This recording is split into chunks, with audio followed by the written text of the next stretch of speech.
साथियों नमस्कार, मैं Mithilesh Bekadiya, lecture computer science, government Ramchandra Khetan polytechnic college Jaipur. आज मैं फिर आपके सामने एक नया टॉपिक लेके आया हूँ। आज का टॉपिक है माई एसक्यूएल में डेटाबेस क्रिएट करना, टेबल्स क्रिएट करना। तो आज हम माई एसक्यूएल में एक डेटाबेस क्रिएट करेंगे। डेटाबेस में टेबल्स कैसे क्रिएट करता है ये सीखेंगे, और टेबल्स क्रिएट करने के बाद उस टेबल में इंफॉर्मेशन हम कैसे डालते हैं ये सभी हम माई एसक्यूएल पर प्रैक्टिकली चला के देखेंगे। तो चलते हैं माई एसक्यूएल में टेबल्स क्रिएट करना। तो देखिए, हम अभी माई एसक्यूएल को कमांड लाइन मोड पे चला रहे हैं। जैम्प सर्वर मैंने इंस्टॉल कर रखा है मेरे सिस्टम पे। तो जैम्प सर्वर में माई एसक्यूएल को दो तरीके से चला सकते हैं। एक आप कमांड लाइन पर चला सकते हैं और दूसरा PHP माई एडमिन के द्वारा।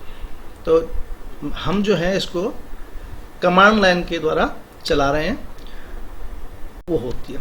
तो मेरी जो डायरेक्टरी थी वो यूज़र HP लैपटॉप, और मैं यहाँ इस डायरेक्टरी में काम कर रहा था। क्योंकि माई एसक्यूएल सर्वर जो है वो जैम्प में एक सब डायरेक्टरी है माई एसक्यूएल, उसके अंदर एक डायरेक्टरी है, सब डायरेक्टरी है बिन, वहाँ पर mysql.exe नाम से फाइल स्टोर्ड है। तो पहले मैंने डायरेक्टरी चेंज की है, डायरेक्टरी चेंज करके मैं C ड्राइव पर आ गया हूँ, CD। तो देखिए, मैंने mysql चलाने के लिए कमांड दिया है mysql.exe, क्योंकि exe फाइल को लाना चाहते हैं। रूट मेरा रूट यूजर जो है मेरा रूट था, तो यूजर रूट पासवर्ड पूछ रहा है, पासवर्ड मैंने अपने हिसाब से डाल दिया। अभी हम डायरेक्टरी में आ गए। यहाँ पर हम जो है कमांड एंटर करेंगे। तो सबसे पहले हम ये देखते हैं कि हमारे पास पहले से कोई डेटाबेस उपलब्ध है क्या। उसके लिए कमांड डालेंगे। हमने कमांड टाइप किया show databases. Show database, base की जगह बेसेस आएगा। तो देखिए मैसेज आ गया कि इस बिन में यहाँ पर कॉलेज 1 इंफॉर्मेशन, ये अलग अलग आपके डेटाबेसेस क्रिएटेड हैं। इनमें से हम पहले एक डेटाबेस ये कॉलेज और कॉलेज 1 को डिलीट कर देते हैं, उसके बाद पुनः बनाने का प्रयास करेंगे। तो डेटाबेस को डिलीट करने के लिए कमांड है डिलीट ड्रॉप डेटाबेस। तो इसमें कमांड लिखेंगे हम ड्रॉप डेटाबेस, और जिस डेटाबेस को हम ड्रॉप करना चाहते हैं, हम ड्रॉप करना चाहते हैं कॉलेज को। तो देखें क्वेरी होके एक डेटाबेस डिलीट हो गया। हम देखना चाहते हैं कि वास्तव में डिलीट हुआ है या नहीं हुआ। तो शो डेटाबेसेस।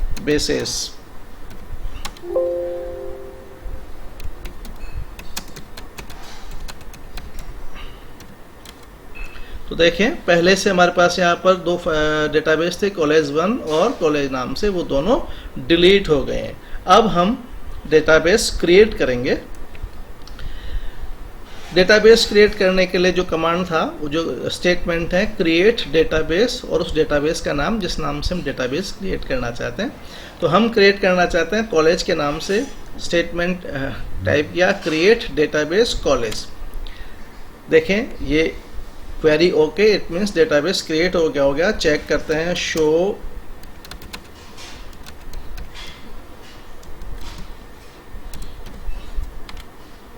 देखें कॉलेज नाम से डेटाबेस क्रिएट हो गया। तो डेटाबेस क्रिएट करने के लिए कमांड है क्रिएट डेटाबेस, और उस डेटाबेस का नाम जिसको आप क्रिएट करना चाहते हैं। टेबल क्रिएट करने के लिए कमांड है क्रिएट टेबल। क्रिएट टेबल, उसके बाद उस टेबल का नाम जिस नाम से आप टेबल क्रिएट करना चाहते हैं। कॉलम 1 उसके डेटा टाइप कंस्ट्रेंट्स अगर हैं, उसके बाद comma. Column 2 data type constraint, column 3, इस तरह जितने भी कॉलम्स हैं, जितने भी फील्ड्स हैं, उनके सभी के नाम।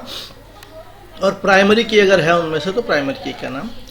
यहाँ data type integer, decimal, varchar, character, text, date and time, इनमें से कोई एक हो सकती है।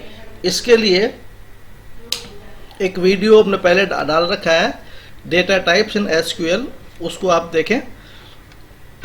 कंस्टेंट हो सकते हैं नॉट नल। नॉट नल का मतलब उस फील्ड की वैल्यू कंपलसरी है, वो नल नहीं हो सकता। प्राइमरी, अगर किसी फील्ड को आप प्राइमरी बनाना चाहते हैं तो प्राइमरी की। ऑटो इंक्रीमेंट, अगर उस फील्ड की वैल्यू ऑटोमेटिकली इंक्रीमेंट करना चाहते हैं। यूनिक, हर फील्ड की वैल्यू यूनिक, हर रिकॉर्ड में उस फील्ड की वैल्यू यूनिक होगी। तो पहले तो हम उस डेटाबेस में जाएंगे जिस डेटाबेस में हमें टेबल क्रिएट करनी है। उसके लिए कमांड है यूज और डेटाबेस का नाम। तो हमारी डेटाबेस का नाम है कॉलेज, तो यूज कॉलेज। देखिए हम उस डेटाबेस में आ गए कॉलेज, ये जो प्रॉम्प्ट है उसमें कॉलेज का आ गया। इसका मतलब हम कॉलेज डेटाबेस में काम कर रहे हैं। यहाँ पर हमें टेबल पहले देख लेते हैं कि पहले से कोई टेबल बनी हुई है नहीं है तो नहीं। उसके लिए कमांड है शो टेबल्स।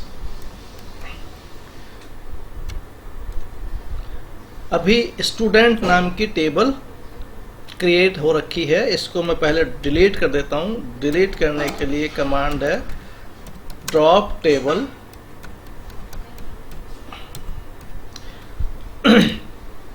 तो ये मैंने डिलीट कर दी है, क्वेरी एग्जीक्यूट हो गई है। इसको देखते हैं कि टेबल अभी भी एग्जिस्ट कर रही है क्या। शो टेबल्स, अब देखें एम्प्टी सेट माने कि कोई भी टेबल नहीं है। तो टेबल क्रिएट करने के लिए जो सिंटैक्स था उस सिंटैक्स से हम टेबल क्रिएट करने का प्रयास करते हैं।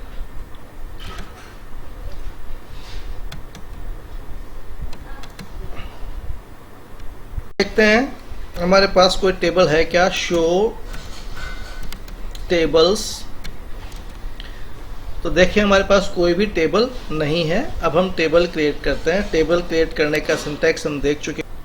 तो देखिए हम एक टेबल क्रिएट कर रहे हैं। क्रिएट टेबल, स्टूडेंट नाम की टेबल है। ये पहले फील्ड का नाम है स्टूडेंट आईडी, इंटीजर टाइप का होगा जिसकी मैक्सिमम लेंथ 10 डिजिट्स हो सकती है। ये फील्ड ऑटो इंक्रीमेंट है, इसका मतलब इसकी वैल्यू हर बार एक एक करके बढ़ेगी।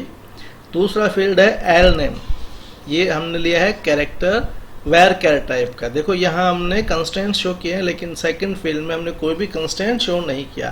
तो एक फील्ड क्रिएट होगा सेकंड एल नेम नाम का, जिसकी टाइप होगी वेर कैर, मैक्सिमम लेंथ इसकी 25 कैरेक्टर। तीसरा फील्ड है नेम, जिसकी मैक्सिमम लेंथ है 25, ये भी वेर कैर टाइप का मतलब टेक्स्ट टाइप का है। नॉट नल, मतलब ये फील्ड नॉट नल टाइप का है, इसमें कोई ना कोई वैल्यू होगी, नल नहीं हो सकता। चौथा फील्ड है एफ नेम, ये भी वेर कैर टाइप का है, इसमें कोई कंस्टेंट नहीं है। पांचवा फील्ड है एड्रेस, जिसकी मैक्सिमम लेंथ है 255 कैरेक्टर। छठा फील्ड है कॉन्टैक्ट नंबर। तो 6 फील्ड का एक टेबल क्रिएट करना चाहते हैं। फील्ड की जो टाइप्स हमने दे रखी है और इनमें ये जो स्टूडेंट आईडी है ये फील्ड प्राइमरी फील्ड होगा। तो देखिए इससे क्वेरी ओके, एक टेबल क्रिएट हो गई है। इस टेबल में फील्ड ये है, देखना चाहेंगे तो शो टेबल्स, ये आपकी शो हो गई टेबल। इसमें अगर कोई रिकॉर्ड है या नहीं उसके लिए सेलेक्ट कमांड यूज करेंगे। सेलेक्ट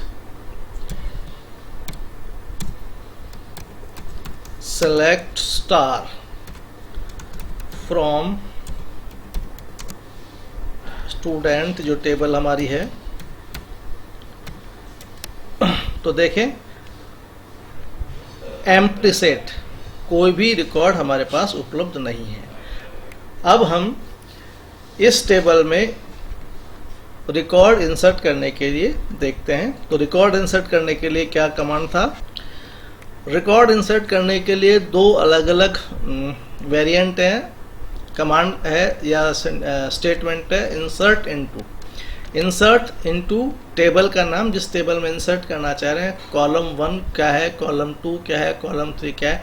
जितने कॉलम्स की वैल्यू डालना चाह रहे हैं वो कॉलम्स होंगे और उन्हीं कॉलम्स की कॉरस्पॉन्डिंग वैल्यूज। यहाँ ये जरूरी नहीं है कि सारे कॉलम्स की वैल्यू हम डालें। जैसे हमने टेबल में student ID auto increment field लिया था, अगर आप उसकी नहीं डालेंगे तो ऑटोमेटिकली नेक्स्ट वैल्यू जो है वो ऐड हो जाएगी। तो जिन जिन फील्ड्स की आप वैल्यू डालना चाहते हैं वो फील्ड्स के नाम और यहाँ उनकी कॉरस्पॉन्डिंग वैल्यू। और अगर आपको सभी फील्ड्स में वैल्यूज डालनी है तो ये फील्ड के नाम देने की आवश्यकता नहीं है, केवल आप वैल्यूज भी डाल सकते हैं। इंसर्ट इनटू टेबल का नाम और केवल वैल्यूज। देखिए कॉलम के नाम उस समय हम छोड़ सकते हैं जब आपको सभी कॉलम्स की वैल्यू डालनी हो। अगर स्पेसिफिक कॉलम्स की वैल्यू डालनी है तो आपको यही सिंटैक्स यूज करना पड़ेगा। तो हम चलते हैं, डालते हैं इसमें कमांड। तो देखिए insert into student, student table में वैल्यूज डालना चाहते हैं। ये फील्ड्स हैं student ID, L name, name, F name, address और कॉन्टैक्ट। और इन फील्ड की कॉरस्पॉन्डिंग वैल्यू है ये।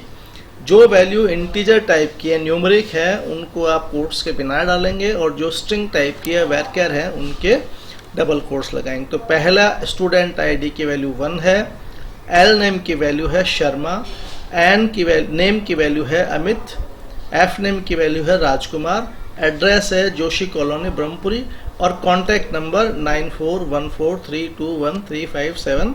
इसको बंद करके और इंसर्ट करते हैं। देखिए क्वेरी एग्जीक्यूटेड, 1 रो इंसर्टेड। देखना चाहें ये डली है नहीं तो वही command select star from student. तो देखें एक रो डल गई है। स्टूडेंट आईडी की वैल्यू 1 डाली थी, ये एल नेम शर्मा हो गया, नेम अमित है, तो ये वैल्यू एज इट इज वो हो गई जो हमने इसमें डाली थी। चलिए दूसरी और वैल्यू डालने का प्रयास करते हैं। एक रो डाल दी, हम दूसरी रो डालते हैं। कमांड डाला हमने इंसर्ट इनटू स्टूडेंट, स्टूडेंट ही फील्ड में डाल रहे हैं। ये फील्ड्स के नाम है और ये इसकी वैल्यू है। अब देखें हमने स्टूडेंट आईडी की वैल्यू वापस 1 डाली है, एल नेम की वैल्यू, तो ये वैल्यूज है। ये डालने का प्रयास करते हैं, क्या होता है। हमने जब टेबल क्रिएट की थी, स्टूडेंट आईडी जो है वो ऑटो इंक्रीमेंट लिया था, तो इसकी वैल्यू 2 होनी चाहिए। तो इसको डालने का प्रयास करते हैं, क्या होता है। देखो एरर आ गई, duplicate entry in new primary. तो इसका मतलब ये, चूंकि इसके पहले जो हमने रिकॉर्ड डाला था उसमें स्टूडेंट आईडी की वैल्यू 1 है, इसलिए अब ये 1 को एक्सेप्ट नहीं करेगा, हमें दूसरी वैल्यू डालनी पड़ेगी। दोबारा डालने का प्रयास करते हैं। स्टूडेंट में इंसर्ट इनटू स्टूडेंट, अब की बार स्टूडेंट आईडी की वैल्यू 2 डाली है, एल नेम वर्मा है, एफ आपका नेम ये है, तो ये वैल्यूज डालने का प्रयास करते हैं। ये एंटर और ये एंटर, ये वैल्यू डल गई। देखें select star from student. Error है इसमें, सेलेक्ट की स्पेलिंग सही नहीं है, SELECT, select star from student. तो देखिए 2 वैल्यूज आ गई। इस तरह हम वैल्यू डाल सकते हैं। एक फॉर्मेट और लेते हैं जिसमें हम फील्ड्स के नाम बिना बताए डालने का प्रयास करेंगे।